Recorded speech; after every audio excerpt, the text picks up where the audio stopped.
with you this afternoon.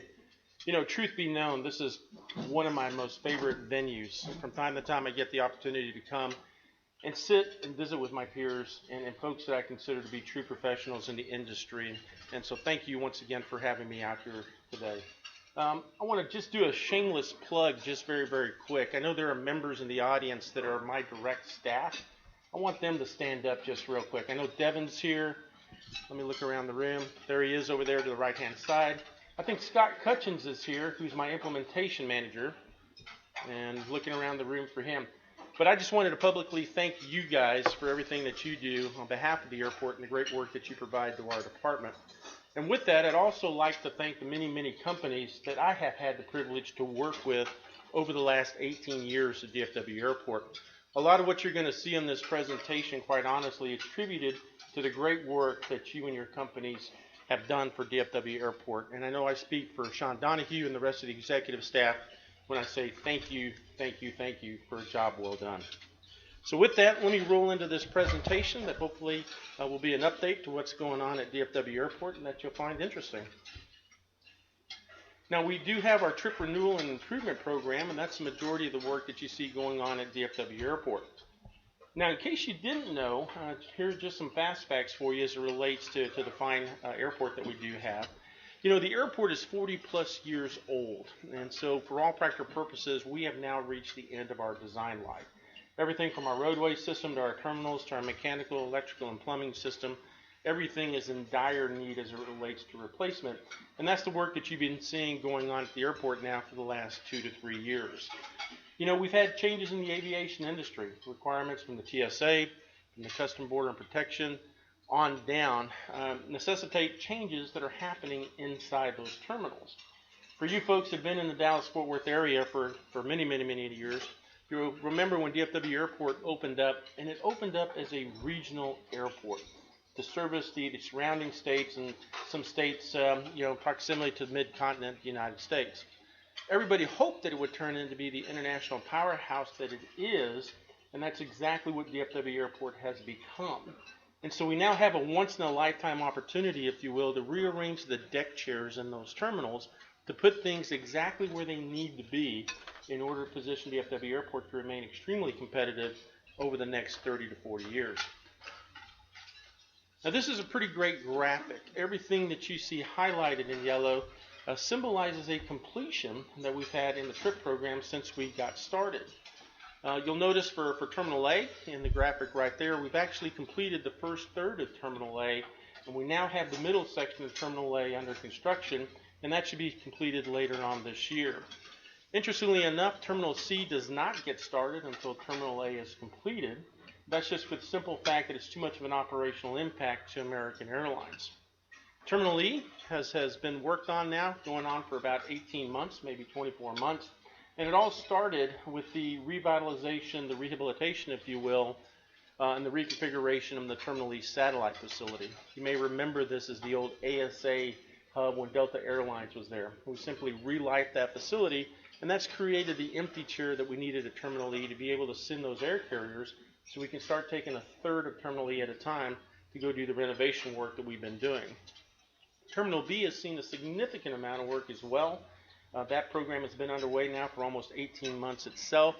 Terminal B is interesting from the standpoint that we were not able to take a third of the terminal at a time.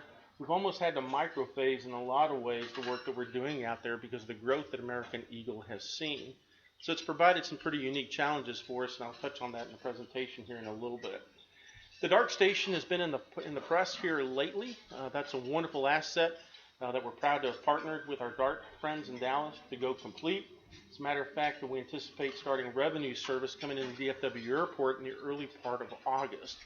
So this is something that the North Texas region has been looking for the last 20 years, and we're very, very happy and proud that we partnered with DART to provide that service to the North Texas area.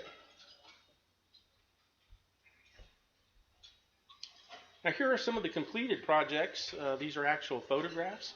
The BDFIS corridor that we completed, that was roughly about $20 million worth of work. The BC infill, the Terminal A parking garage, phase 2. And then we had the Terminal B North Stinger, which was about a $40 million project and added about 9 to 10 additional gates.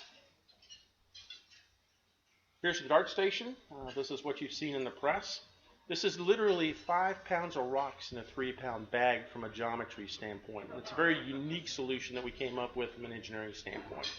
Terminal A Phase 1, as I alluded to, is now operational and has been for about the last 12 months. And so you now start to get a feel of what these terminals are going to look like when they're completed.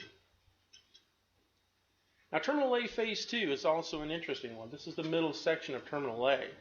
That work is fully underway with a lot of the metal ceiling grid going in, the HVAC work going in, and really the start of the finishes portion of the work happening in that particular terminal.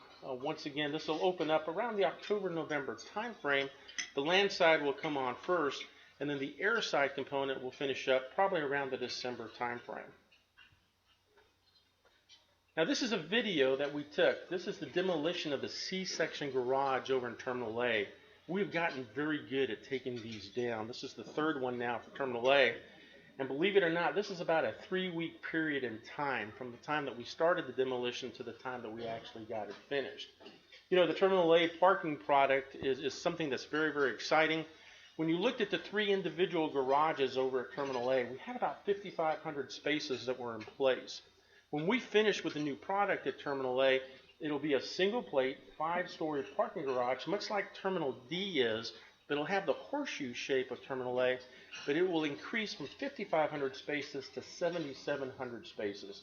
So a significant revenue stream to the airport when this parking product is finished. We've also included in the Terminal A parking garage the new PGS system, the parking guidance system. And this is a series of green lights, red lights, and blue lights to signify whether a space is available or not. Those lights are positioned in such a way that no matter what level you're on, you're able to see across the garage to see where a vacant space might be. This is important from the standpoint that before we put that system in place, the utilization in the existing old garages was about 85%. Past that, it was very, very labor intensive to get everybody into those parking spaces. This guidance system allows us now to achieve about 97 or 98% capacity in those garages. So for a very, very, very small price for the parking guidance system, our revenue stream has gone up exponentially in a lot of ways because of the technology that we've implemented. Terminal B, phases 1 and 2, this is the work that we've got going on there. A lot of that has to do with the finishes portion of the work that's occurring there. Phase 2 is actually on the south end of Terminal B, right around the B9 to B4 area, and that work has actually gotten underway as we're finishing up the work there at the north end. And then we have Terminal E Phase 2. This is the last third of Terminal E, if you will, from the east-south station, Skylink station, all the way around to the rest of that terminal. This work is tracking very, very nicely. This has probably been the winner over the last 12 to 14 months as the work that's going to be completed the fastest. In the true sense, we've been able to take a third of the terminal at a time. Everybody's gotten out of the way so we can get in and do the things that we need to. And so we expect to go ahead and cycle Phase 2 sometime around the October time frame. And then we'll begin what we call Phase 3 work, which is the middle section of Terminal E.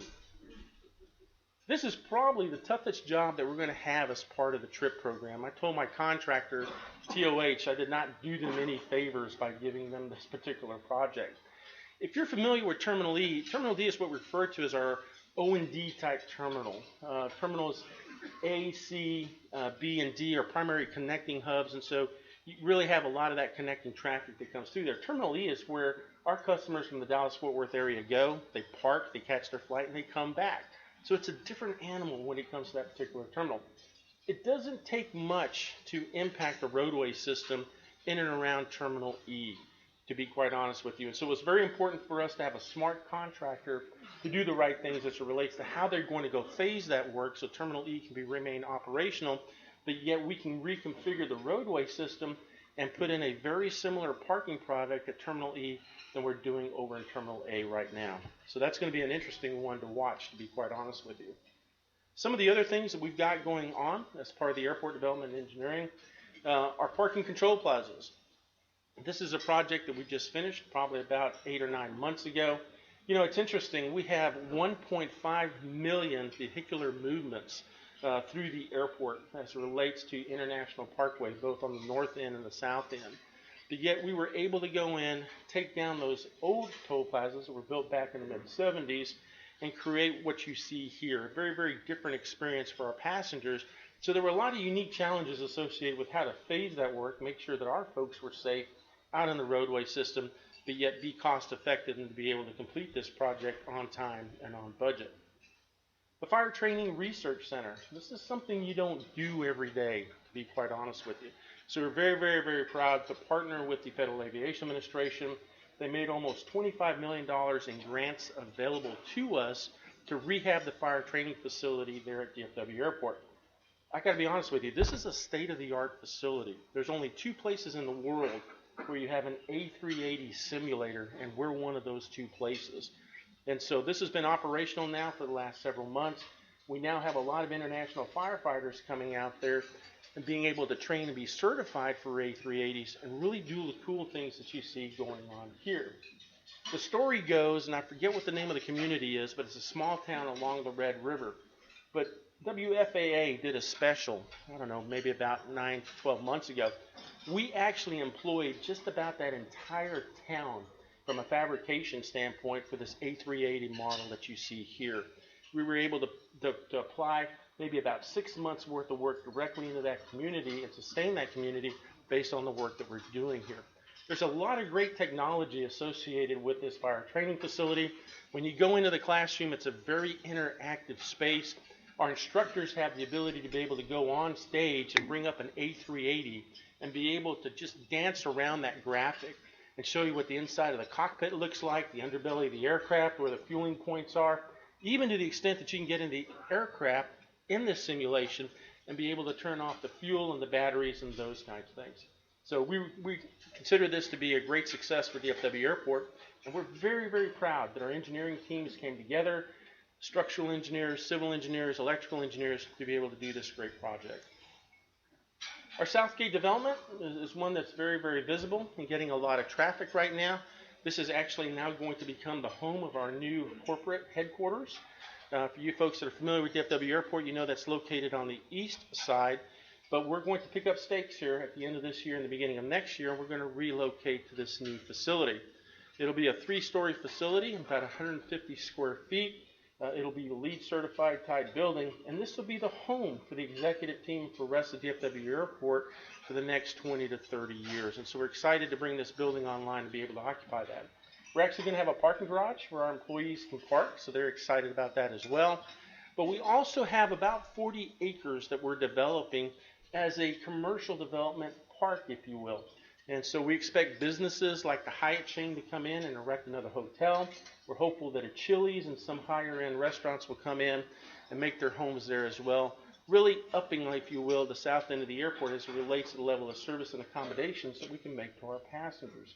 So you'll start to see that happen, and that's a very exciting product for us. And just because we just do about everything at the airport, we wanted to kind of share this with you as well. Now, this is a 2.5 million gallon water tank that we're actually erecting at the northwest quadrant of the airport. This will up our water pressure for firefighting ability, and because of all the commercial development that we've had up in that area, we're doing this work as well. And so this will be a typical tank that you see in most municipalities. It'll have some elevation to it, have the DFW logo on it, and change a little bit of the way that the airport looks on the north end there off of Highway 114. Mid-Citys Boulevard is also an interesting one. You may or may not know about 25% of our business is actually related to cargo, and has been for about the last 5 years. The other interesting notion is West Airfield Drive in some locations has actually been just a bidirectional road system. The bridge coming over Mid-Citys Boulevard has been a problem for us. It's located in a low water crossing, so when we have significant weather events, or at least we've had in the past, access to the west side of the airport has been impacted because we haven't been able to keep that traffic moving through there when the creeks swell up. So we implemented roughly about a $25 million program. We redid the Mid-Citys Boulevard Bridge. There's a great picture of it right there. And West Airfield Drive is being expanded to 4 lanes, 2 on either side, just to make sure that we can accommodate that increased cargo growth. And so that's one that should be completed here very, very quickly. And then this is the West Airfield Drive. You can see a lot of the expansion occurring there. This is our Taxiway Bridge that goes over West Airfield Drive. And so we're completing that work. Our Whiskey Foxtrot extension, this is right there by the UPS facility. We've got a significant amount of ramp work that's occurring in that general location.